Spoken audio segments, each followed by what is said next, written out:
Hello friends, welcome to my YouTube channel. तो हम continue करते हैं आज के क्वेश्चन 74 से।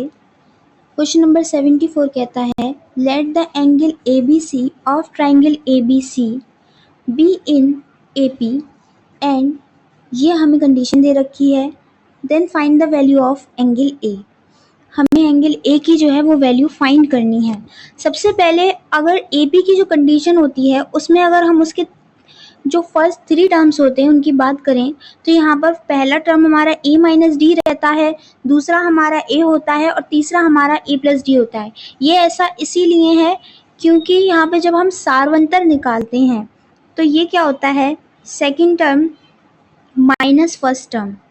सारवंतर हमारा यही तो होता है, second term minus first term. तो इसी तरह से ये हो जाएगा। यहाँ पर इसका फर्स्ट टर्म आ जाएगा ए माइनस डी, जिसको कैपिटल ए लिख लिया। सेकंड टर्म आ जाएगा ए, इसको कैपिटल बी, और ए प्लस डी जो हो जाएगा वो हमारा थर्ड टर्म हो जाएगा, जिसको कैपिटल सी लिख लिया। उसके बाद हम क्या करेंगे, इन तीनों का जो सम है, ये इसकी साइड्स मान लिया, एंगल की साइड्स ही, तो सॉरी एंगल ट्राइंगल के एंगल इनको मान लिया, क्योंकि ट्राइंगल के एंगल्स का जो सम होता है वो 180 डिग्री के इक्वल होता है। तो वो वाली कंडीशन हमने यहाँ से निकाल ली और यहाँ पर a is equal to 60 degree इसका आंसर हो जाएगा।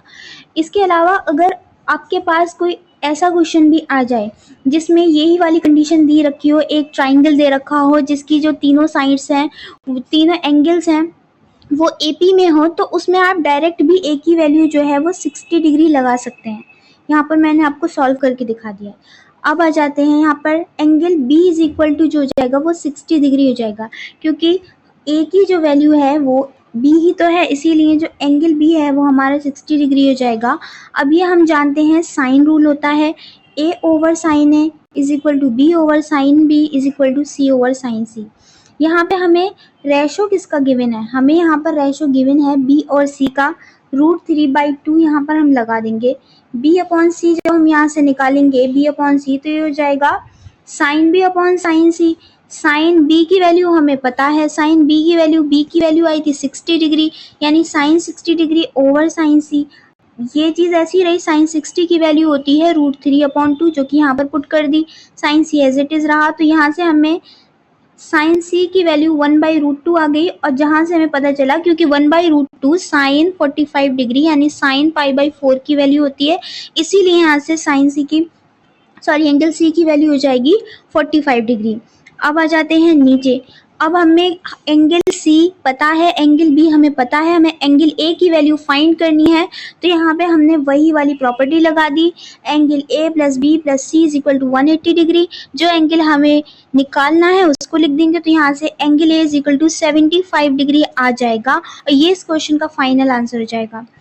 आ जाते हैं नेक्स्ट क्वेश्चन पे। Question number 73। क्वेश्चन नंबर 73 कहता है, in a triangle ABC cos A plus 2 cos B plus cos C is equal to 2, then ABC are in. मतलब हमें ये बताना है ABC जो है वो AP में है, GP में है या फिर SP में है।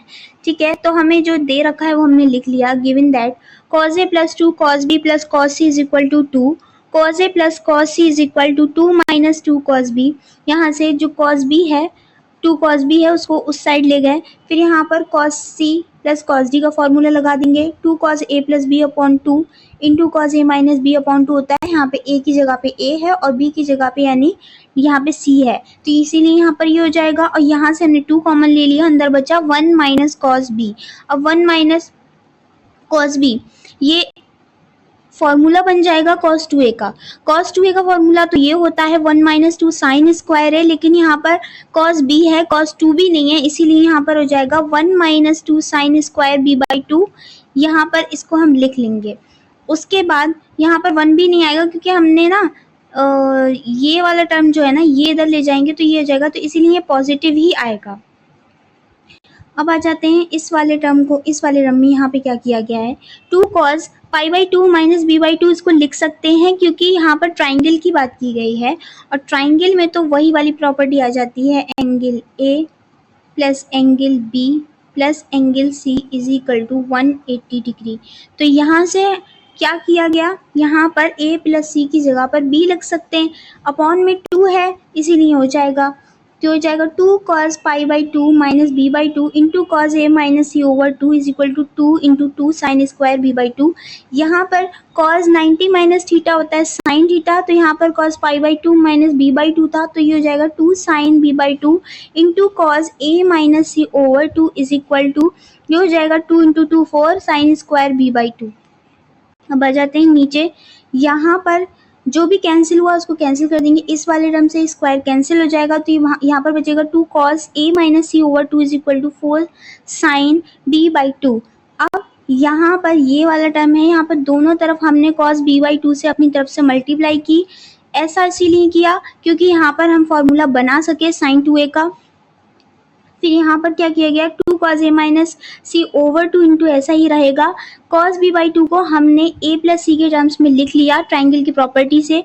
cos pi by 2 minus a plus C upon 2 इसको लिख सकते हैं इज इक्वल टू, ये बन गया फॉर्मूला, किसका बन गया, ये बन गया 2 साइन b का फॉर्मूला, 2 साइन b का, क्योंकि साइन 2a का फॉर्मूला होता है 2 साइन a इंटू कॉज है। यहाँ पर a और a की जगह पर क्या है हमारा b बाई 2 है, इसीलिए।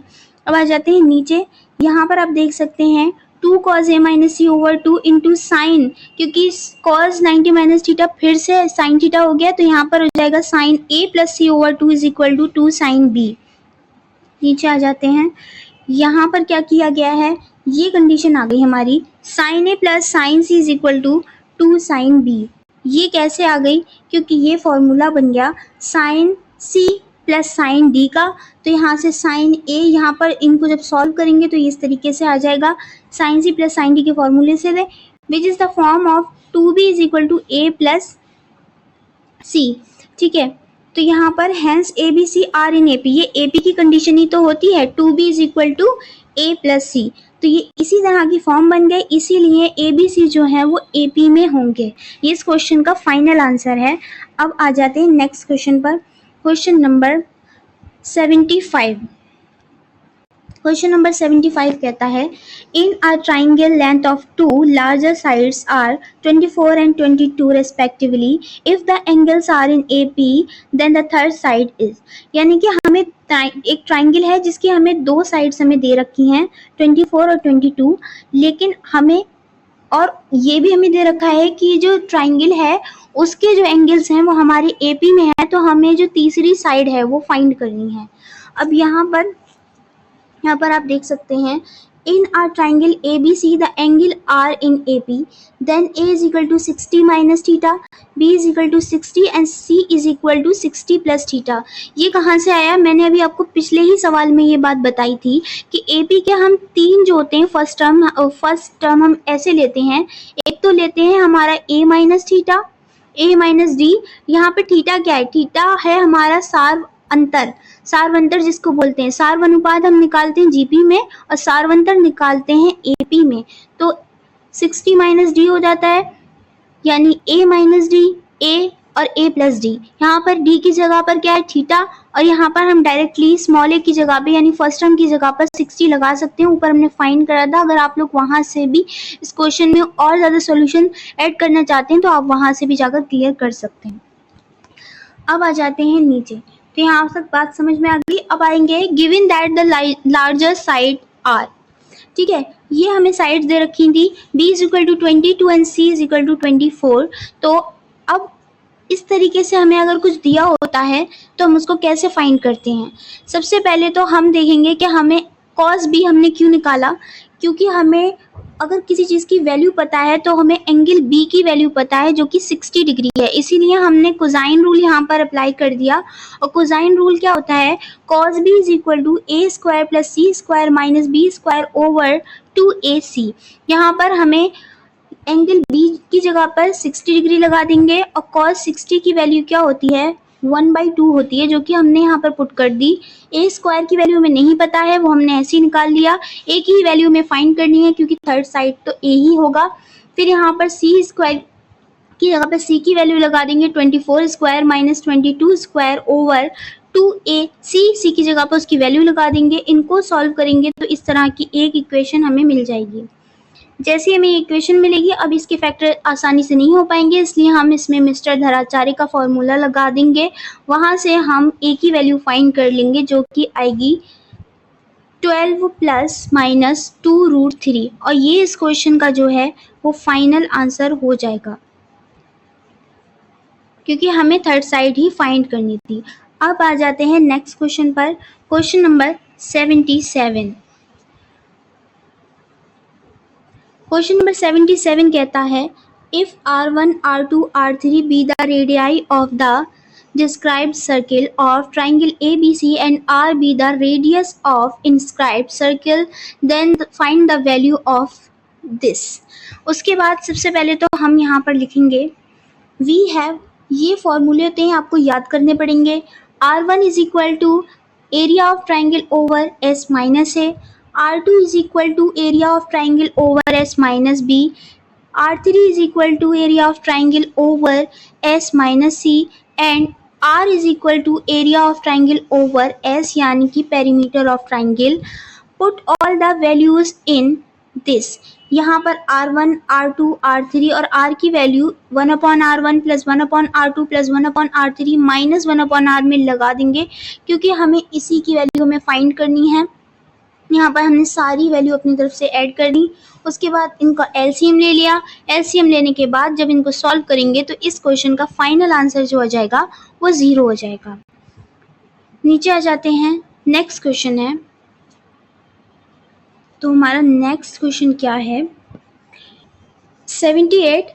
If in a triangle ABC tan A/2 is equal to 5/6, tan C/2 is equal to 2.5, then okay तो हमें फाइंड करना है। यहाँ पर थोड़ा सा मिसिंग है, यहाँ पर हमें tan A/2 into tan C/2 की वैल्यू जो है वो फाइंड करनी है। तो ये इसकी वैल्यू है, बहुत आसानी से हम निकाल लेंगे। सबसे पहले तो हमने tan A/2 into tan C/2 और यहाँ पर इसकी वैल्यू क्या है, tan A/2 की 5/6 है और tan C/2 की वैल्यू क्या है 2/5। यहाँ पर tan A/2 का फॉर्मूला हम लगा देंगे और tan C/2 का फॉर्मूला हम लगा देंगे। ये पिछले एक सवाल में आ चुका है। tan A/2 का फॉर्मूला क्या होता है, root S minus B. A है इसीलिए S minus B into S minus C over S minus A, यानी A आया तो A नीचे आया। ठीक है, अब यहाँ पर भी क्या किया, यहाँ पर C है तो ऊपर B और A आ जाएंगे और नीचे C आ जाएगा। इसी तरह से हम tan B/2 की वैल्यू भी निकाल सकते हैं। इन फॉर्मूलों को आप डायरेक्ट याद कर लें तो ये ज़्यादा ठीक रहेगा, क्योंकि ये फॉर्मूले हम डायरेक्ट अप्लाई करेंगे एग्जाम में तो ये हमारे लिए बेहतर होगा, क्योंकि एग्जाम में हमें इतना ज़्यादा टाइम नहीं मिलता कि हम बहुत ज़्यादा टाइम ले करके क्वेश्चन को सॉल्व कर पाएँ। अब आ जाते हैं नीचे, जब हम इनको सॉल्व करेंगे तो यहाँ पर जो भी वैल्यू हमारी कैंसिल हो रही होगी हम उसको कैंसिल कर देंगे। एक तो रूट S माइनस ए से रूट S माइनस ए कैंसिल हो रहा है, रूट S माइनस सी से रूट S माइनस सी भी कैंसिल हो रहा है, तो ऊपर क्या बचेगा, रूट S माइनस बी का whole square over S square. Square है, रूट भी है इसलिए रूट हट जाएगा, स्क्वायर भी हट जाएगा, तो यहाँ पे आ जाएगा S minus B over S is equal to 1/3। इनको सॉल्व करके आ जाएगा। फिर आ जाते हैं नीचे, यहाँ पर देख सकते हैं आप, एक इस तरीके से हमने इसको सॉल्व कर लिया। 2S is equal to 3B। तो यहाँ से अब S की वैल्यू क्या होती है, S की वैल्यू होती है A plus B plus C/2, ये S की वैल्यू होती है। लेकिन हमें किसकी वैल्यू चाहिए, हमें 2S की वैल्यू चाहिए, यानी ये 2 इधर आ जाएगा तो 2S की वैल्यू हो जाएगी A plus B plus C, वो हमने यहाँ पे पुट कर दी। और यहाँ पर 3B है तो A plus C is equal to 2B। तो ये भी हमें पता चल गया कि ये जो है ये AP में है, क्योंकि अभी ऊपर भी एक बार आ चुका है कि AP की कंडीशन है 2B is equal to A plus C. तो इस क्वेश्चन का फाइनल आंसर ये हो जाएगा। अब आ जाते हैं क्वेश्चन नंबर 79 पर। क्वेश्चन नंबर 79 कहता है if fx is equal to cos square X plus sec square X, its value always will be. ठीक है, सबसे पहले जो हमें गिवन था वो हमने लिख लिया, fx is equal to cos square X plus sec square X. तो ये एक फॉर्मूला होता है, ये हमें पता होना चाहिए। Arithmetic mean is greater than geometric mean, यानी am is greater than equal to gm। ठीक है, तो यहाँ पर हम निकालेंगे am, वो कैसे निकलेगा, इन दोनों टर्म का सम बाई 2। ओके, क्योंकि यहाँ पे 2 टर्म्स है। और gm कैसे निकलेगा, रूट इन दोनों टर्म्स की मल्टीप्लिकेशन। ठीक है, उसके बाद जब इनको सॉल्व करेंगे तो क्या हो जाएगा, यहाँ पर 1 हो जाएगा। क्यों हो जाएगा? क्योंकि यहाँ पे cos स्क्वायर एक्स है, sec स्क्वायर एक्स है। sec स्क्वायर एक्स को अगर हम 1 अपॉन cos स्क्वायर एक्स लिख लेंगे तो ये आपस में कैंसिल हो जाएंगे, तो यहाँ पर 1 आ जाएगा। इसी तरह cos square X plus sec square X is greater than equal to 2 हो जाएगा, यानी जो एफ एक्स है वो ग्रेटर देन इक्वल हो जाएगा 2 के। और यही इस क्वेश्चन का फाइनल आंसर हो जाएगा। अब आ जाते हैं नेक्स्ट क्वेश्चन पर। Question number 80। क्वेश्चन नंबर 80 में है find the minimum value of sin x plus pi by 6 plus cos x plus pi by 6 in the interval 0 to pi by 2 in attend at the following values of x। आ जाते हैं यहाँ पर, जो हमें given था वो हमने यहाँ पर लिख लिया है। For maximum and minimum value, ये हम बीएससी में भी करते आए हैं और 12th क्लास में भी हमने कई बार इसको किया है। मैक्सिमा और मिनिमा की वैल्यू के लिए हम जो दिया हुआ हमारा फंक्शन होता है उसका डिफरेंशियल करते हैं और डिफरेंशियल करने के बाद उस वैल्यू को 0 के इक्वल लगा करके एक्स वाई जेड जो भी वहाँ पर वेरिएबल होता है उसकी वैल्यू फाइंड करके फिर से उसी फंक्शन में लगा देते हैं, तो वहाँ से हमें मिनिमम या मैक्सिमम वैल्यू जो होती है वो फाइंड हो जाती है। ऐसा ही यहाँ पर किया गया, D Y over D X इसका किया गया इक्वेशन नंबर 1 का, तो हो जाएगा साइन x का डिफरेंशियल क्या होता है cos x, तो यहाँ पर साइन x की जगह पर x प्लस पाई बाई 6 है, इसीलिए sine x plus pi by 6 का डिफरेंशियल हो जाएगा cos x plus pi by 6, और cos x का डिफरेंशियल होता है माइनस साइन x, इसलिए cos x plus pi by 6 का डिफरेंशियल हो जाएगा minus sine x plus pi by 6। अब अकॉर्डिंग टू कंडीशन हम इसको 0 के इक्वल रख देंगे, तो यहाँ से हमें इस तरीके का वैल्यू मिल जाएगा cos x plus pi by 6 is equal to sine x plus pi by 6। यहाँ पर ये ऐसे ही रहेगा। अब यहाँ पर क्या करेंगे, cos पाई बाई 2 माइनस, इसको हमने cos के टर्म में चेंज कर लिया या साइन के टर्म में इस वाले को चेंज कर लो ताकि इक्वल से इनको हटाया जा सके और x की वैल्यू को फाइंड किया जा सके। यहाँ से इसको थोड़ा सॉल्व किया, यहाँ पर इसको हमने लिख लिया पाई by 2 minus x plus pi by 6, क्योंकि यहाँ पर साइन cos 90 माइनस थीटा की वैल्यू जो होती है वो साइन थीटा होती है, इसीलिए यहाँ पे cos से cos कैंसिल हो जाएगा और x plus pi by 6 is equal to pi by 2 minus x minus pi by 6 हो जाएगा। पाई बाई 6 से पाई बाई 6 भी जो हो जाएंगे वो ऐड हो जाएंगे आपस में, क्योंकि यहाँ पर प्लस है और यहाँ पर माइनस है, तो फाइनल जो x की वैल्यू आ जाएगी वो पाई बाई 12 आ जाएगी और यही इस क्वेश्चन का फाइनल आंसर हो जाएगा। अब आ जाते हैं नेक्स्ट क्वेश्चन पर। Question number 81। If cos theta is equal to p plus q minus p over p minus q, then find the value of cot pi by 4 plus theta by 2 will be। We know that, सबसे पहले तो ये condition हमें पता होनी चाहिए कि cot pi by 4 plus theta by 2 जो होता है वो root 1 minus sine theta over 1 plus sine theta के इक्वल होता है। ये एक फॉर्मूला होता है, अगर आप इसको प्रूव करना चाहते हैं तो इसका प्रूव भी आप कर सकते हैं, लेकिन इसको आप डायरेक्ट याद कर लें तो ये ज़्यादा ठीक रहेगा। कोसेक थीटा अगर इतना दिया हो तो ये कंडीशन अप्लाई करेंगे, अदरवाइज नहीं करनी है। अब cosec theta is equal to p plus q over p minus q में दे रखा है, तो यहाँ से साइन थीटा क्या हो जाएगा, साइन इसका इन्वर्स ही तो होता है, इसीलिए हो जाएगा sine theta is equal to p minus q over p plus q. अब जो ये जो है यहाँ पर हम लगा देंगे साइन थीटा की value cot pi by 4 plus theta by 2 is equal to, और देखने वाली बात ये कि हमें फाइंड भी यही ही करना है, इसीलिए यहाँ पर क्या हो जाएगा, इसको ऐसे लिखा रहेंगे रूट 1 माइनस साइन थीटा की जगह पर p minus q over p plus Q लगा देंगे, यहाँ पर भी 1 plus p minus q over 1 plus p plus Q लगा देंगे। एलसीएम ले लेंगे, p प्लस क्यू से p प्लस क्यू कैंसिल हो जाएगा, इसको सॉल्व करेंगे तो यहाँ पर कुछ इस तरह से वैल्यू आ जाएगी रूट 2q ओवर 2p, 2 से 2 कैंसिल हो जाएगा, तो इस क्वेश्चन का जो फाइनल आंसर हो जाएगा वो आ जाएगा रूट q ओवर p, और यही इस क्वेश्चन का फाइनल आंसर हो जाएगा। अब आ जाता है क्वेश्चन नंबर 82। क्वेश्चन नंबर 82 इंशाल्लाह हम कल करेंगे, मिलते हैं नेक्स्ट वीडियो में। तब तक अगर आपने मेरे चैनल को सब्सक्राइब नहीं किया है तो प्लीज़ इसको सब्सक्राइब कर दें, लाइक कर दें, शेयर कर दें अपने फ्रेंड्स के साथ, जो भी इस चीज़ से रिलेटेड हैं उनके साथ आप उसको डिस्कस कर सकते हैं, और साथ ही बेल आइकन को भी प्रेस कर दें ताकि मेरा आने वाला कोई भी नया नोटिफिकेशन आप तक पहुँच सके।